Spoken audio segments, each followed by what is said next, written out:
convidado é o presidente da OAB de Pernambuco, Pedro Henrique Reinaldo. E ele vai nos contar um pouco mais sobre as eleições para o próximo presidente da Ordem, que será no dia 18 de novembro.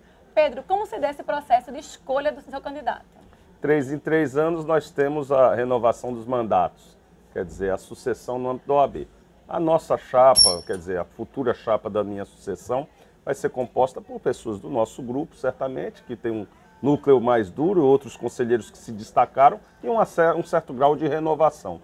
Promovemos uma discussão ampla no âmbito desse conselho e dessas pessoas mais importantes da gestão e chegamos a um pré-candidato. Não podemos falar ainda de candidato, porque oficialmente só a partir do lançamento do registro da chapa a nossa legislação permite. E quando é esse lançamento do registro? Final de agosto, começo de setembro ainda vai ser agendado. Certo. Ô Pedro, e veja, essa sua gestão, nesses últimos 3 anos, teve aprovação de 79%, de acordo com a pesquisa da IPESP. Queria que você fizesse um balanço mesmo das suas ações, da sua autoavaliação e os principais desafios que vão ficar aí para esse próximo presidente, né? Um desafio grande que nós tivemos foi a falta de oposição. Essa gestão foi aprovada, bem aprovada, vem sendo. Tivemos 2 pesquisas neste semestre que mostraram muita coerência em fevereiro e agora em junho, né? Seja uma pesquisa feita por nós mesmos através do recorte digital como do IPESP, indicando 80%, 85% de aprovação, de 79% a 85% de aprovação entre ótimo e bom, que são números muito bons, mas que refletem também uma coerência de acordo com as gestões de Jaime Asfora e de Henrique Mariano, sempre procurando alavancar mais a ordem. Esse é o nosso desafio. A gente chama continuidade sem continuismo.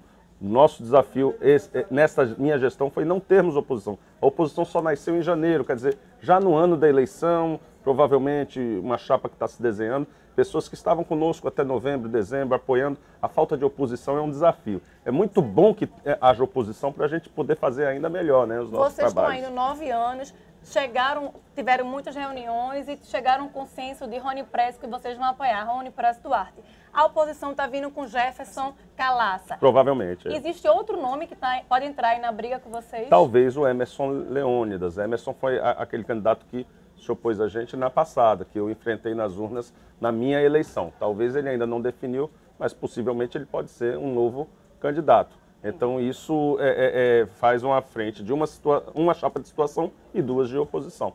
Ô Pedro, exatamente, como você falou, essa ausência de oposição acaba que não é tão... saudável. Não é saudável. Não é. Só que Jefferson, ele vem se articulando, né? Assim, desde janeiro. Aí ele pontuou algumas críticas construtivas. É bom para a classe, para a própria renovação. Ele fala a questão do piso. Eu queria que você comentasse um pouco dos pontos que ele cita. A questão do piso salarial, assistência para advogados do interior. Como é que você avalia assim, essa... Bom, esses 2 pontos foram os que mais foram destacados como positivos na nossa gestão. Foram dos mais bem destacados. A OAB tem essa dificuldade. O gestor da OAB ele não pode se ater aos interesses de um só segmento da advocacia. Então, o piso salarial é necessário para garantir uma não precarização da nossa classe. Mas também você não pode ser hipócrita e inobservar ou desrespeitar a chamada lei de mercado. De repente, só para agradar advogado ou para fazer demagogia, dizer o piso vai ser de 8 mil porque eu não admito advogado ganhar menos de 8 mil reais. E isso nunca vai se tornar realidade e, em se tornando, vai gerar desemprego na advocacia. Então, tivemos uma solução bem democrática, fizemos 2 audiências públicas, o Conselho deliberou durante 90 dias, por 3 vezes, e finalmente chegamos a um anteprojeto de um piso para o advogado remunerado, assalariado, de R$ 2.500. Além disso, incluímos no nosso Código de Ética, quer dizer, no âmbito federal, o Código de Ética vai passar a prever a figura da violação ética daquele advogado que explora o advogado. O pautista, o advogado recém-empregado de escritório que num contrato de associação ganha uma miséria e é tratado como se fosse um empregado, com subordinação, etc. São temas que a gente não pode ter tabu, a gente tem que enfrentar com clareza, como fizemos junto, em aliança com o Ministério Público do Trabalho. Há 15 dias atrás tivemos uma audiência pública onde os próprios procuradores do trabalho debateram isso com a advocacia de uma forma franca. É importante o contrato de associação, escritórios que recebem advogados para iniciar uma carreira? Agora, esses contratos não podem servir como burla à legislação trabalhista. Ou ele é associado ou não é, ele é empregado. vai depender se ele tem autonomia, se ele tem Requisitos os requisitos de participar dos honorários, das receitas que ele trabalha para isso. Então isso é importante a gente debater com a classe. Então a gente colocou também a figura do piso ético, para que criar uma presunção. Olha, se esse advogado está trabalhando tanto nesse escritório, com contrato de associação, mas ganha menos do que R$ 2.500, então essa pessoa está presumidamente sendo explorada, está sendo precarizada. Presumidamente, mas tem que se avaliar caso a caso. Certo. Sim, o universo de votantes, pessoas que vão para a eleição, é de quanto agora no Vai estado? chegar para perto de 25 mil. É porque o nosso cadastro aponta mais de 45 mil inscrições. Tem que estar adimplente. Tem que estar adimplente. Nossa adimplência hoje é recorde.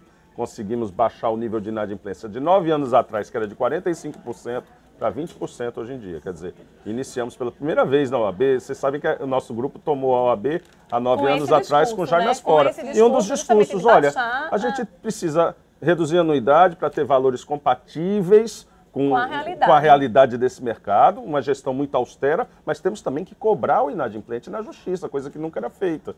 A OAB deixava para tratar isso de forma política. Não me interessa cobrar o advogado.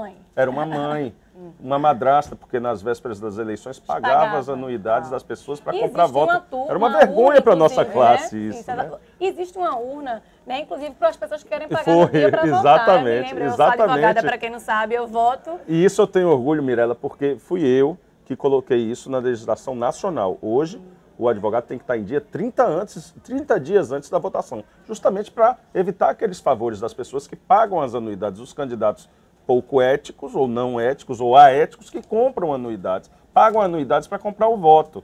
Isso eu incluí na legislação de Pernambuco, exportei na época de César Brito para a legislação federal e hoje a nossa OAB no Brasil todo não pode pagar votar no dia, quem pagar no dia. Tem que pagar no mínimo 30 dias antes para extirpar essas mazelas. A gente não pode ser hipócrita, querer ser a palmatória do mundo e não fazer o dever de casa. A gente tem que cuidar das nossas mazelas. E a eleição do OAB é super acirrada e existe propaganda, existe todo um controle. Me conta um pouquinho pro pessoal de casa, quando é que começa a propaganda, o que é que pode, o que é que não pode? A legislação teve uma mudança significativa da gestão passada para cá, para essa. A gente fez uma reforma. Justamente eu fui um dos opinadores nessa reforma no nosso colégio de presidente para evitar o abuso do poder econômico. Não é possível que num cargo não remunerado como esse, um cargo honorífico, se gaste tanto em uma eleição. Não é tolerável uma coisa dessa. Então a legislação agora está muito mais rigorosa. A rigor, a oposição vem fazendo irregularmente, a gente vai até adverti-los para eles não caírem nesses percalços. Quando é que começa divulgação a propaganda regular? Só pode quando registrar a chapa. Então só vai ser lá para setembro, quando eles vão poder realmente fazer propaganda. Eles estão pisando na bola, a gente vai adverti-los para isso. De deslize que eles estão cometendo?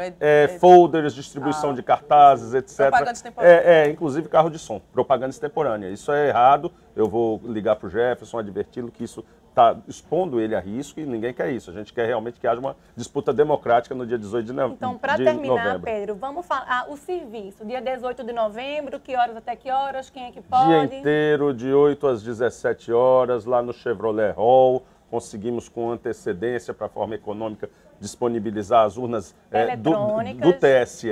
O estacionamento esse ano vai ser livre, não vai ter cobrança, não vai ter engarrafamento, tudo para facilitar uma disputa bem democrática. Inclusive vamos aproveitar talvez essa data, está quase certo, para elegermos também 2 listas sextuplas para desembargadores do Tribunal de Justiça e do Tribunal Regional do Trabalho. Eu agradeço, eu e Marcela Balbino, do blog do Jamil, agradeço a sua presença e fique conosco para a próxima edição.